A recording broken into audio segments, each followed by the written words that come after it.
Hey, what's up to all my 6 subscribers?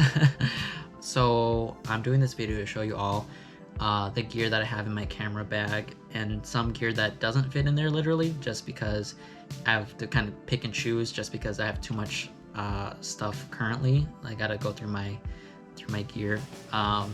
So we are quickly moving into the year 2022, and for once I actually feel prepared to move on to shoots comfortably with having the right gear, whether that's, you know, doing portrait photography, car photography, travel content, stuff like that.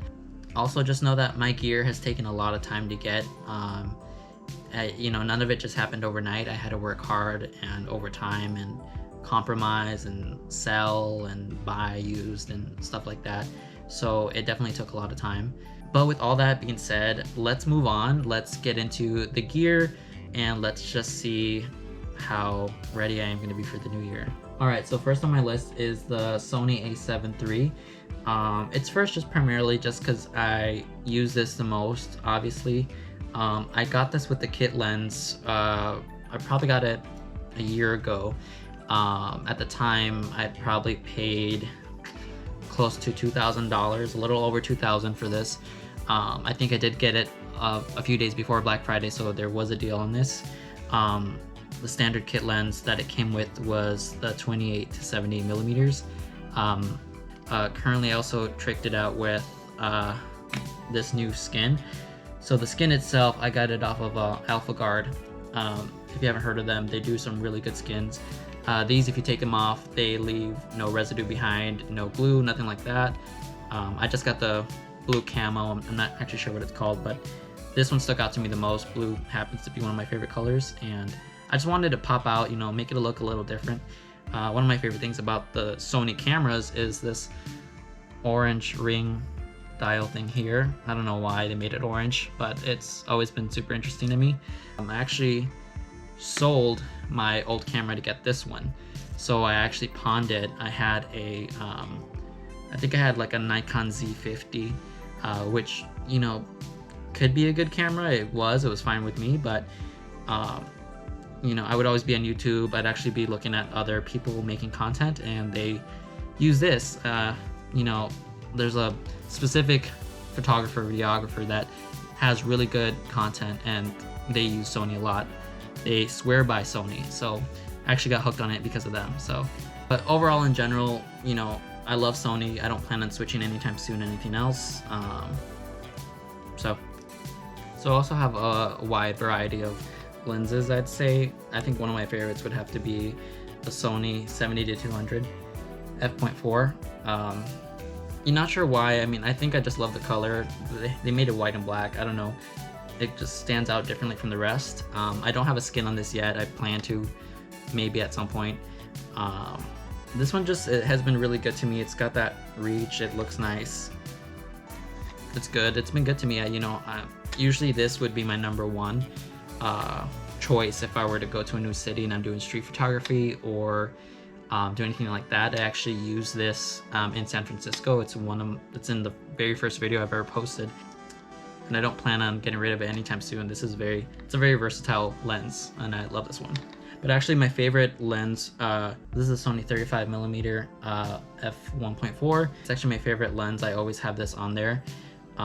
Even if I just leave my camera sitting, this is the lens that's usually on there. So I usually try to bring this everywhere I go.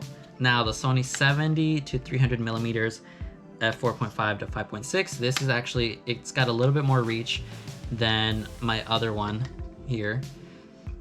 This one extends though, and you know, they're very similar. They're both very good at what they do. Obviously, one's more expensive. I can't be picky. If I really wanted to do some extra reach stuff, or, you know, just switch it up, yeah, I'd use this lens. This is a close second, and if anything were to happen in my first one, I do have a backup. So very proud of this one.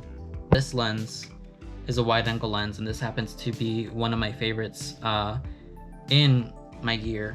This one actually matches this. The colors are the same, so these two are really cool. They go hand in hand.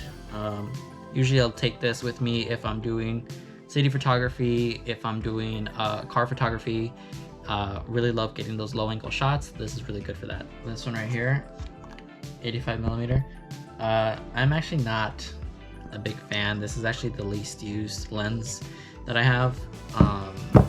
And at the time when I ordered the skins, COVID was like, you know, really starting out. So they were low on stock on the blue, so I had to get red. I thought it'd be a good combination.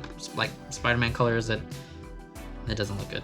So just in general, not my favorite lens. I don't really use it, like I said. So also one of my last favorite accessories for this is the extended battery grip.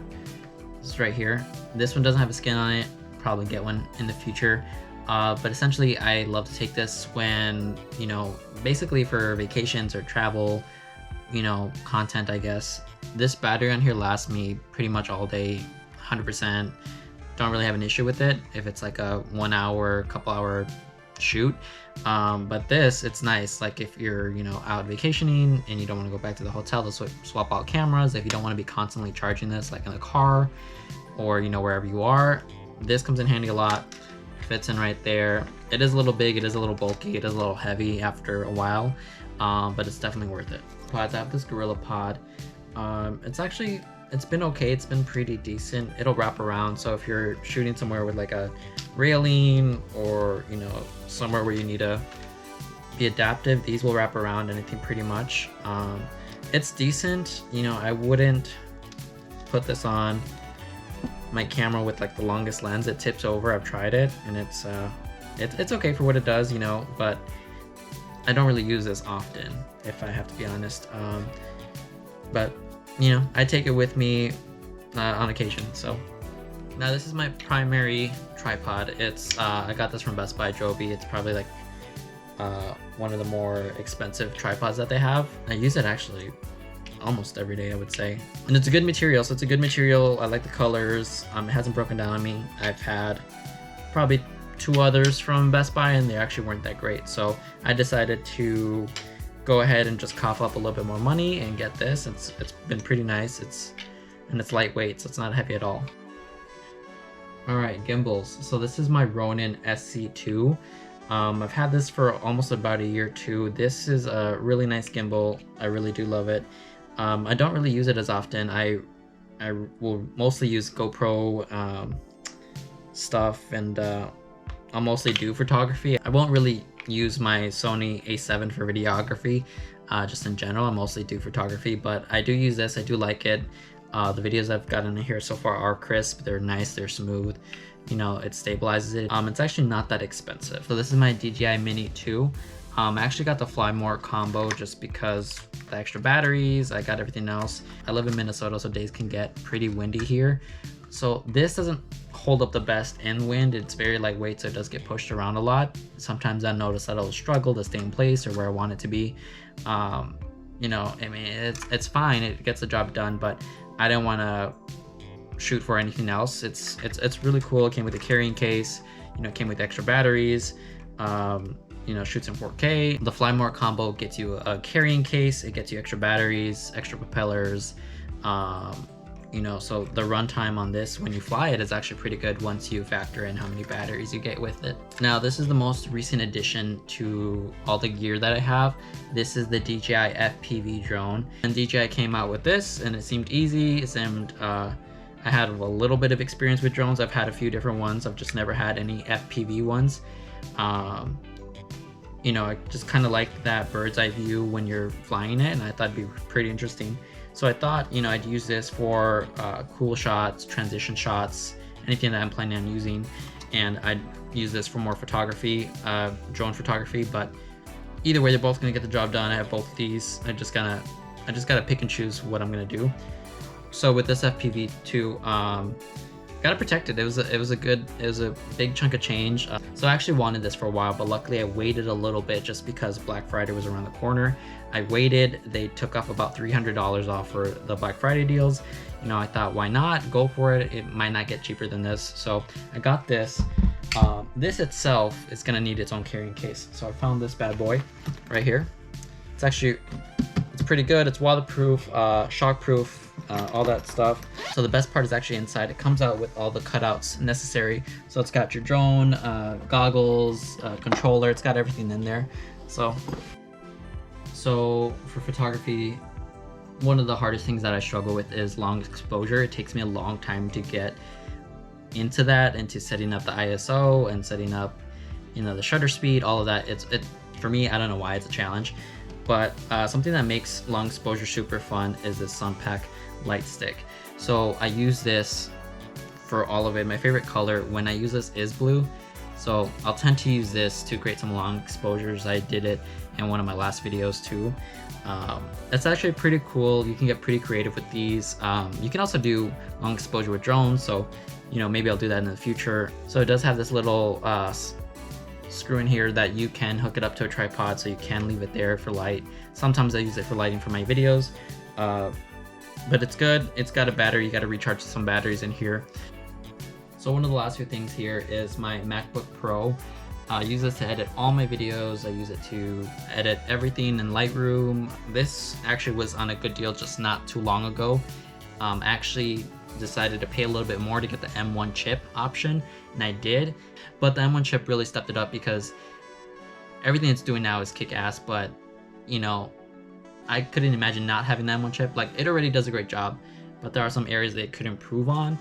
Alright, so last but not least, I do have two GoPros that I mainly use. I do have the GoPro 7 here, and I'm actually recording on the GoPro 9 right now. So far so good. You know, they're both different sizes, they both got different things. The GoPro 9 is really cool because it has this feature where it shows the front of the camera. It has an LCD screen. I don't know, the 9 is really good for me. This, I'd probably just use it to mount on a car, get transitional shots, or, you know, throw it underwater. I don't really plan on using it that often. It's kind of more of like a backup, just because it is a little bit smaller. It doesn't have a screen that will show you what the GoPro 9 is showing me now. So we'll see what happens with this. So overall, I am just really grateful that I've had the opportunity to grow with photography and videography, and you know, I'm so blessed to, you know, be able to afford all these things and get better with all my equipment and gear, and you know, just have all these opportunities. You don't need any of this stuff to be a good photographer or whatever you want to be. It's just really important that you love what you do and that you keep getting better. It would also help me out a lot if you were to subscribe, if you were to like this video and like my other videos. Go ahead and watch them. I'm going to be trying to post a lot more. You know, it does get a little hard to go out and do things, and you know, we still got some COVID issues still trying to work out. You know, but I constantly rely on the help of my family and friends to, you know, be models or help me record behind the scenes, any of that fun stuff. I love reaching out. Photography is actually a great outlet for me because I am a little bit more on the shy side. It's getting me to open up to new possibilities and opportunities, and I literally learn something new every day. I literally mess up every day. You know, I forget cards at home, memory cards. I forget my camera, it's not charged. I got a lot of equipment to keep up on and gear, and I got to clean and take care of and all that stuff, but I really love what I do, and I hope it shows.